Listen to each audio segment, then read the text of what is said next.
The Heathrow Express service, the non-stop railway between London Paddington and the airport, has just celebrated its 15th birthday, and Londonist Editor Matt Brown recently got a chance to get a special ride on one of the trains. Operations Director Keith Harding took us aboard for a unique view from the cab of one of the trains. Well, I never thought I'd be at the front of a Heathrow Express speeding out of Paddington towards the airport. It's quite remarkable. Heathrow Express is fairly unique in not being part of the National Rail network, even though for the majority of its journey it does pass through and along National Rail tracks and stations. And to be honest, the one bit of track which is exclusively used by the Heathrow Express trains is the main reason why we wanted to come along. So we'll surely be coming up to the tunnels. I'm looking forward to this bit in particular. The tunnels are 5 miles long and contains a secret branch which not many people realise is there. To the left of the picture, the light of another tunnel, the track leading down to a space that's currently not in use. Here's a track layout diagram of the Heathrow Express. But out of the 2 lines and tunnels that lead down to Terminal 5, only one of them is ever used.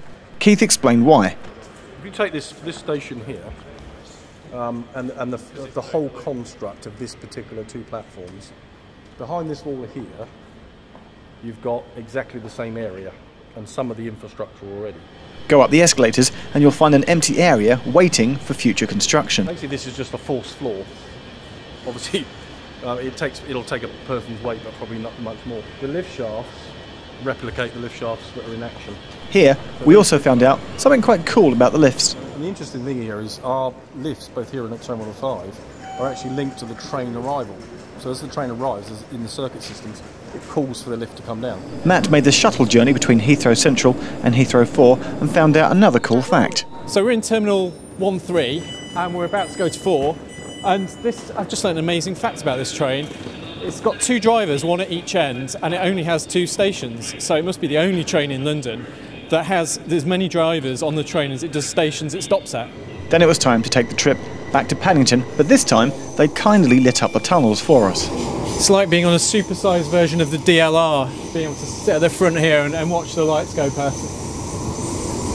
Out of the tunnel, back into daylight, and back to Paddington. We didn't get to fly anywhere. Oh well. Well, we've reached our end point and our starting point where we started off our journey today. And, well, I'm lost for words really. That was fantastic.